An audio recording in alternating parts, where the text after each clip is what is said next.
Last video में मैंने आपको गांधी जी के जो सबसे पहले आंदोलन नॉन कोऑपरेशन मूवमेंट के बारे में बताया था। आज मैं अपनी इस वीडियो में उनके दूसरे बड़े आंदोलन सिविल डिसओबीडियंस मूवमेंट यानी सविनय अवज्ञा आंदोलन के बारे में बताऊंगी, जो उन्होंने 1930 में स्टार्ट किया था।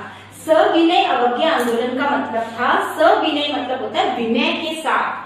अब हम अंग्रेजों की बात का, उनकी कानूनों का पालन नहीं करेंगे, यानी कि हम उसकी अवज्ञा करेंगे। जैसा कि मैंने आपको बताया था कि नॉन कोऑपरेशन मूवमेंट चलाने के कारण गांधी जी को 1922 में जेल में डाल दिया गया था। उन्हें 6 वर्ष की सजा हुई थी, लेकिन 1924 में ही उनको जेल से निकाल दिया गया था। तब गांधी जी ने अपना सारा ध्यान खादी को बढ़ावा देने में और छुआछूत को समाप्त करने जैसे सामाजिक कार्यों में लगाया। 1928 में पुनः गांधी जी ने राजनीति में आने की सोची। यानी इस आंदोलन को चलाने का कारण क्या है? इसका सबसे पहला कारण था, वो था साइमन कमीशन का विरोध।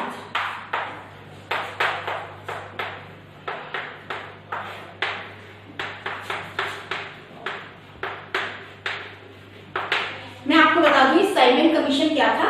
साइमन कमीशन 1928 में भारत आया था और इसका उद्देश्य था भारत में हुए संवैधानिक सुधारों की जांच करने के लिए ये आए थे। इसमें 7 सदस्य थे और 7 ही अंग्रेज थे, इसलिए भारतीयों ने इसका विरोध किया। साइमन कमीशन जब भारत आया और जहां जहां से गुजरा, लोगों ने काले झंडों से और साइमन गो बैक के नारों से इसका स्वागत किया था। दूसरा था 1929 का लाहौर अधिवेशन।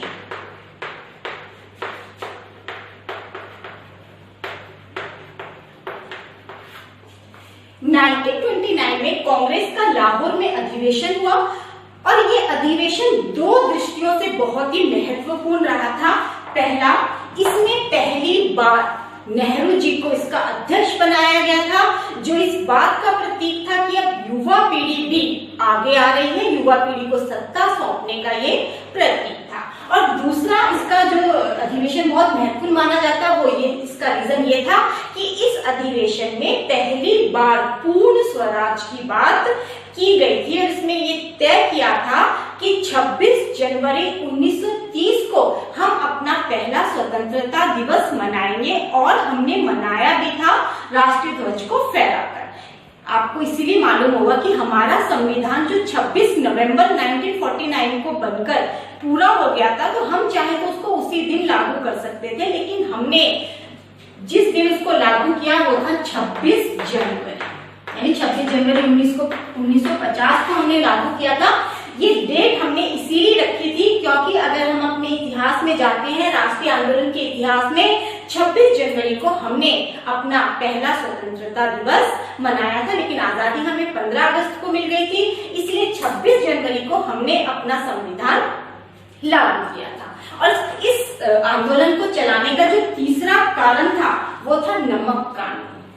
अंग्रेजों ने नमक के निर्माण और इसके विक्रय पर अपना एकाधिकार कर लिया और गांधी जी ने इसको एक दमनकारी कानून बताया था, क्योंकि नमक भोजन का एक अभिन्न अंग होता है और सभी अमीर गरीब इसका इस्तेमाल करते हैं। बिना नमक के भोजन भी पूरा नहीं माना जाता। इसीलिए गांधी जी ने कहा कि ये तो बहुत ही घृणित कानून है, इसके द्वारा नमक के निर्माण और विक्रय पर अपना एकाधिकार करने के कारण भारतीयों को ऊंचे दामों पर नमक खरीदना पड़ेगा, तो हम इसका विरोध करेंगे। गांधी जी ने लॉर्ड इरविन को एक पत्र लिखा जिसमें उन्होंने अपनी 11 मांगों का उल्लेख किया था, लेकिन उनकी सबसे महत्वपूर्ण मांग यही थी कि नमक के निर्माण और विक्रय पर अंग्रेज अपना एकाधिकार ना रखें, भारतीयों को नमक बनाने की अनुमति दे दी जाए। 11 मार्च तक का लॉर्ड इरविन को टाइम दिया गया था। गांधी जी ने उसको सूचना दे दी थी कि अगर उनकी मांग नहीं मानी जाती है तो वो नमक कानून को तोड़ेंगे, लेकिन लॉर्ड इरविन ने इसको गंभीरता से नहीं लिया और 12 मार्च 1930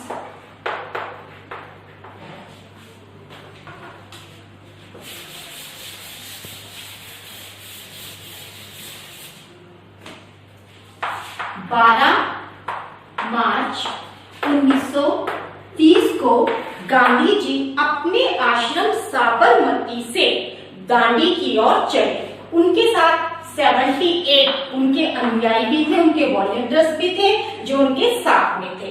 साबरमती से दांडी की जो दूरी थी वो थी 240 मील दूर था और गांधी जी हर रोज 10 मील चलते थे। इस प्रकार हर रोज 10 मील चलने के बाद उन्होंने अपनी ये यात्रा 24 दिन में पूरी करी और 6 अप्रैल 1930 को गांधी जी दांडी पहुंचे और वहां उन्होंने समुद्र के पानी को उबालकर नमक बनाया और अपने आप को कानून की दृष्टि में अपराधी घोषित कर दिया था। ये जो नमक यात्रा गांधी जी ने आयोजित की थी, गांधी जी जहां भी जिस गांव से गुजरते थे लोग उनकी बात को सुनने के लिए उनके साथ हो लिया करते थे। धीरे धीरे जैसे जैसे ये यात्रा बढ़ती जा रही थी, गांधी जी की शक्ति भी उसी हिसाब से बढ़ती जा रही थी। उनके भाषणों का इतना अधिक लोगों पर प्रभाव पड़ा कि लोगों ने अपनी सरकारी नौकरियां त्याग दी थी और वो गांधी जी के इस आंदोलन में शामिल होते चले गए थे। इस तरह लाखों लोग गांधी जी की नमक यात्रा से जुड़ गए थे और 6 अप्रैल 1930 को गांधी जी जब दांडी पर पहुंचे, अपने आप को कानून की नजर में अपराधी बना दिया था, तो गांधी जी और अन्य नेताओं को गिरफ्तार कर लिया गया था और इसी दांडी यात्रा से गांधी जी ने अपने दूसरे बड़े आंदोलन यानी सविनय अवज्ञा आंदोलन की शुरुआत करी थी। गांधी जी के देखम देख गांव के देश के दूसरी जगहों पर इसी तरह की नमक यात्राएं भी आयोजित की गई थी। एक चीज ध्यान रखना कि गांधी जी का जो पहला आंदोलन था नॉन कॉपरेशन मूवमेंट और दूसरा था सिविल डिसोबीडियंस मूवमेंट, इसमें एक अंतर यही था कि नॉन कॉपरेशन मूवमेंट में तो हमने अंग्रेजों को सहयोग देना बंद कर दिया था, लेकिन इस वाले मूवमेंट में हमने सहयोग ना देने के साथ साथ अब अंग्रेजों के कानूनों को तोड़ना भी शुरू कर दिया था। जैसे कुछ जंगल थे, आरक्षित थे, रिजर्व थे, वहां पर जंगल के लोग अपने पशुओं को नहीं चरा सकते थे, ना लकड़ी बीन सकते थे। अब उन्होंने उन जंगलों में भी जाना शुरू कर दिया था। चौकीदार ने चौकीदारी कर चुकाने से इनकार कर दिया था। तो इस तरीके से गांधी जी ने अपने दूसरे आंदोलन की शुरुआत कर दी थी।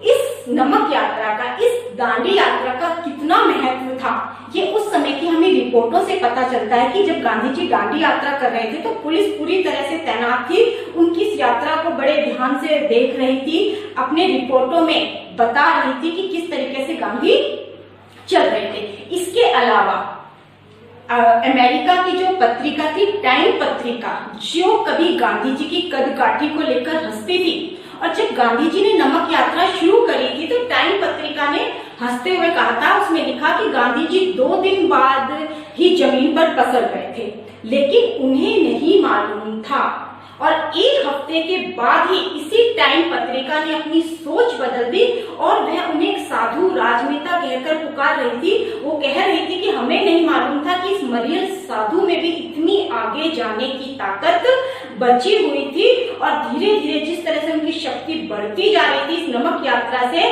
ब्रिटिश सरकार गहरे बेचैन हो रही थी, अंदर ही अंदर डर रही थी। अब मैं आपको बताती हूँ कि ये जो गांधी जी की दांडी यात्रा थी, ये 3 कारणों से उल्लेखनीय रही, 3 कारणों से महत्वपूर्ण रही थी।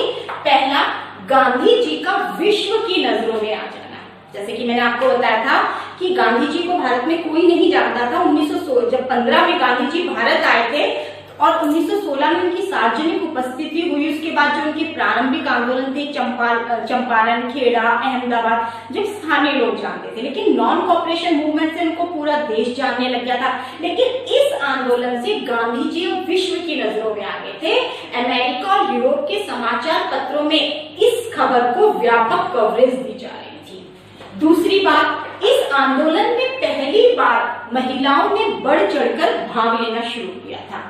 कमला देवी चट्टोपाध्याय जैसी महिलाओं ने गांधी जी को समझाया कि वो अपने इस आंदोलन को पुरुषों तक ही सीमित ना रखे, महिलाओं को भी आगे आने दे, और इसलिए गांधी जी ने इस आंदोलन में महिलाओं के लिए भी रास्ते खोल दिए थे और इस आंदोलन में लाखों महिलाओं ने बढ़ चढ़कर भाग लिया था। कमला देवी चट्टोपाध्याय खुद उन महिलाओं में से थी जिन्होंने सामूहिक गिरफ्तारियां दी थी।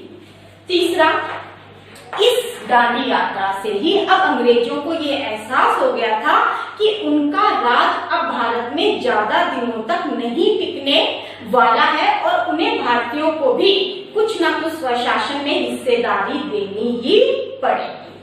जैसा कि मैंने आपको बताया था कि 1930 में गांधी जी ने अपना सविनय अवज्ञा आंदोलन चलाया था। उसी समय 1930 में ही लंदन में एक राउंड टेबल कॉन्फ्रेंस हुई थी।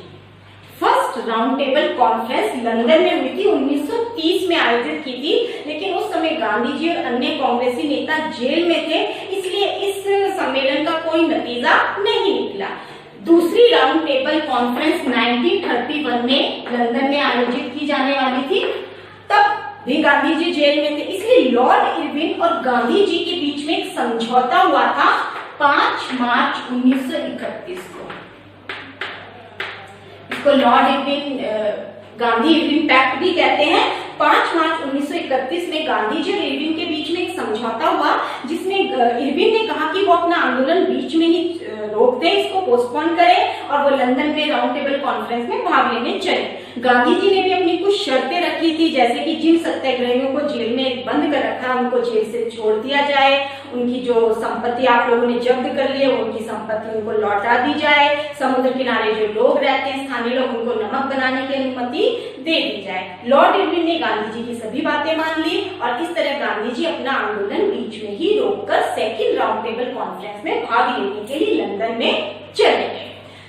वहां जाकर गांधी जी ने कहा कि उनकी कांग्रेस पूरे देश का प्रतिनिधित्व करती है, लेकिन इस बात को 3 पार्टियों ने नकार दिया था। सबसे पहली थी मुस्लिम लीग।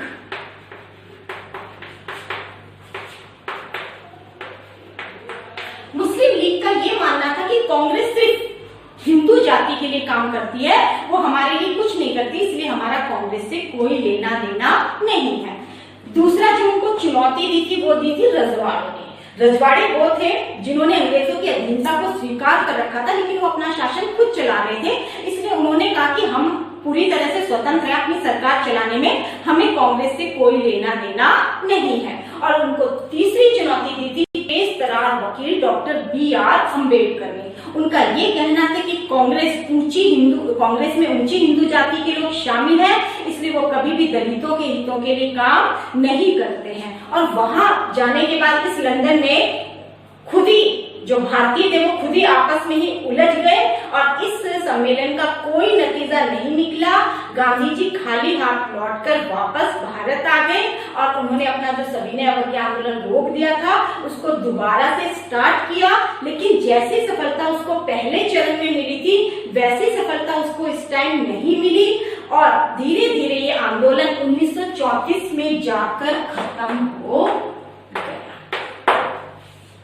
तो बेटा आज मैंने आपको अपनी इस वीडियो में गांधी जी के दूसरे आंदोलन यानी सिविल डिसऑर्डिनेंस मूवमेंट यानी सविनय अवज्ञा आंदोलन के बारे में बताया और अपनी नेक्स्ट क्लास में मैं गांधी जी के तीसरे सबसे बड़े आंदोलन भारत छोड़ो आंदोलन यानी क्विट इंडिया मूवमेंट के बारे में बताऊंगी। Thank you.